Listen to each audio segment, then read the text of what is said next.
What's going on, everybody? This your boy Michael Higgins. Today I'm doing a review on the autobiography of Gucci Mane.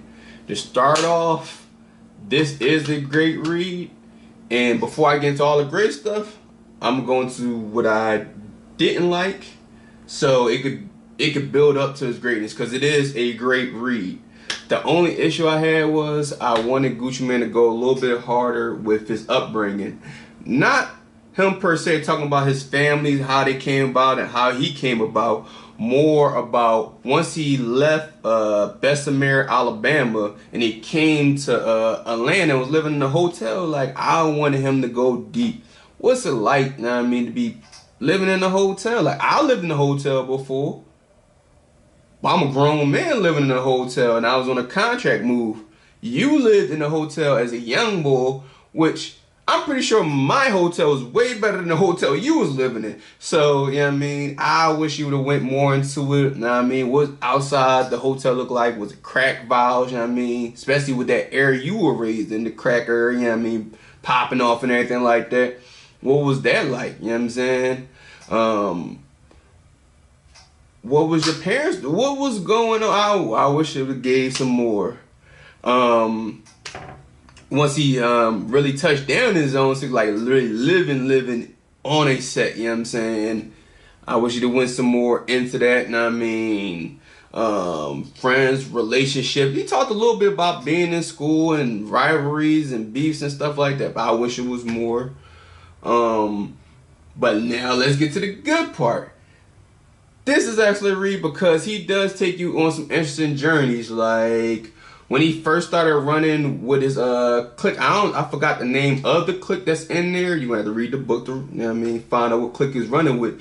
But they was out there causing mayhem. They out there catching licks, you know what I'm saying, selling work and everything like that. And like, he admit that he wasn't a big dog in the group. He was in the group. He wasn't a big dog, and he was rolling with big dogs. And because he's rolling with big dogs, the big dog put him on to Sip and Serve. So that's how Gucci Mane got into Sip and Serve. He was out in Savannah. I learned that Atlanta was not even into that life. Like Philly, we are about that life. I was about to say we were. We are about that life. Stuff ain't changed that much in Philadelphia. People still sipping purple and yellow, so it's still the same situation. But I ain't know Atlanta wasn't into that lifestyle. I kind of thought most of the South was into it, know what I mean? Especially when you start hearing songs about 3 6 Mafia, how Memphis, know what I mean, got that work popping, and Atlanta didn't get that work popping. It's interesting, know what I mean? Like, Atlanta's a major city down there. Houston's a major city down there, you know what I mean?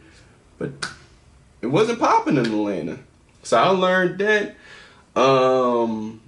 That's hearing about how many drugs he was taking and how it was like decaying him. Like, I'm happy that he's off drugs now, know what I mean? Because, like, I know it shit deteriorates your money in your pockets, your mental state, you know what I mean? So I'm happy he's off of, you know what I mean, hard drugs. Go smoke you a joint, that's cool, whatever. But other than that, he goes into going to jail. Like, he dropped his first album and he's going to jail. Like, he was in and out of jail a lot during this book. So, you know what I mean, you get to ride that wave of, like, he talked about being a hot hit in jail. Like, he was doing his thing. He was doing his thing, but he doesn't admit being proud to go into jail. And he doesn't admit that he liked being in jail. He said it was boring. Like, that's keeping it a bean. So you gotta respect any man that basically keeps it a bean about going to jail. This shit is not a cool situation. There's nothing thorough about the jail. Like, that's just keeping it real. He was in solitary confinement too. Like, solitary confinement, I'm surprised he's not more mentally fucked up. To keep it a bean, because solitary confinement will throw off your mind. How do I know? I was in the brig in the Navy. I did 3 days, 3 hots in a cot. Well, no hots. Actually, it was bread and water. So, like, I know. And it's a mental stir up, you being there. I was only in there for 3 days. He was in there for months. Like, God bless his soul. So that's keeping it a bean, and that's me keeping it a bean about the real reality that solitary confinement is very inhumane. That's me keeping it a bean. But let me get back to the book. What's also good about the book, know what I mean, is that you really embody an entrepreneurial spirit. Like, going to jail, coming out. He was still working on his music. He didn't jump in there really with the majors. He was really independent, getting it. Like, your mixtapes is getting it. Like, you're getting it really off of the muscle. When you start talking about mixtapes and you became popping and you get money off mixtapes, you are really an entrepreneur. Know what I mean? Entrepreneur. And then to hear how his flow changed, know what I mean? Because, know what I mean, the drugs changed his flow. I didn't really think about that. He put it out there. What's also what changed was he was a writer at first. And then somebody told him basically to start going to the booths and start freestyling. He started freestyling Jones. Like, his hottest hits is freestyles. He came out of jail, he had all his friends stuff. They said, man, what the hell is that? Go freestyle. You know what I mean? Like, he was on another level. He was on another level. It's also cool. You get to hear about these industry relationships that was going on. The Waka Flockas, how he came about, because Waka Flocka Mine was Gucci Mane's manager. OJ Juice Man, they were posted on the same strip. Know what I mean? Amigos is the Amigos. You know what I mean? One of the hottest bands down south. And who would have thought? Gucci Man is a party upbringing, party foundation. So no wonder their music is hot as hell. Yes, they are one of the hottest bands in America. If you know a band hotter than the Migos in America, put it in the comment. More likely my comment will be empty because there is no groups hotter than the Migos. And I'm right now spinning in my mind who is hot right now. The industry looking crazy.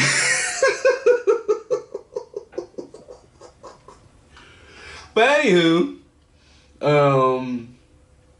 what's also cool is he goes into his relationship, which most people, when they first meet people, they're basically living a lie. And he admits this shit, you know what I'm saying? That he, you know what I mean, had a drug problem.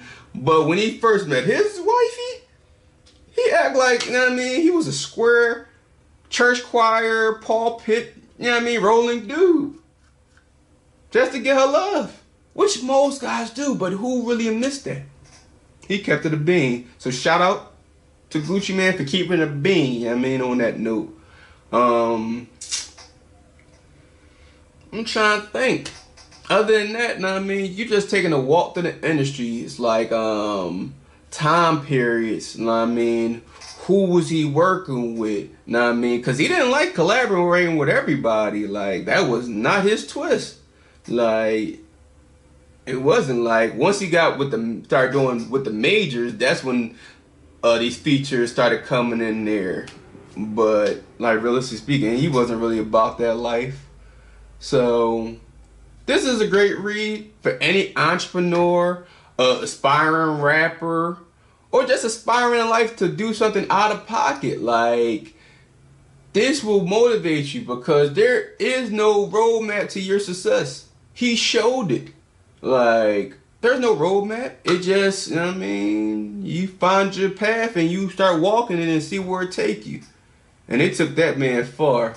When you start talking about lemonade, and you doing that in a $25,000 hotel room per night, that's inspiring.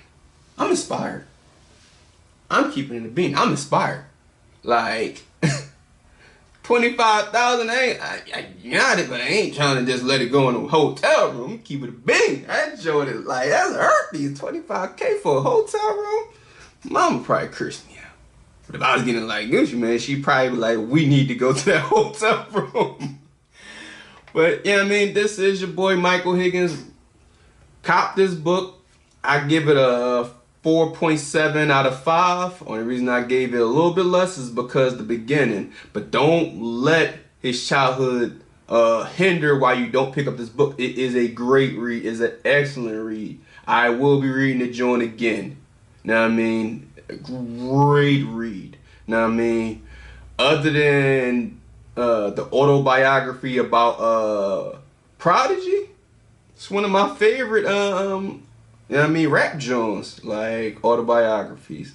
So cop that joint, cop Prodigy joint, rest in peace Prodigy. Also go out there, go cop Warnock Uncut, which is my novel, which is a thorough little urban novel, comedy joint, inspirational. It's a great novel. Also, go to laughthinkeat.com and go follow me there, because I'll be having other inspirational stuff out there. Got comedy up on that joint, spots to go eat when you out of town. And I'm just gonna keep it positive for y'all. And y'all keep it positive. If you ain't got nothing nice to say, you ain't, you know what I mean, in the right intention, sit your ass at home. We don't need no more brothers locked behind them walls or sisters locked behind them walls. We need people out in the streets paying these taxes, fixing these goddamn roads. That's your boy, Michael Higgins. You know what I mean? Keeping it being one more time for y'all. Y'all be easy. Peace.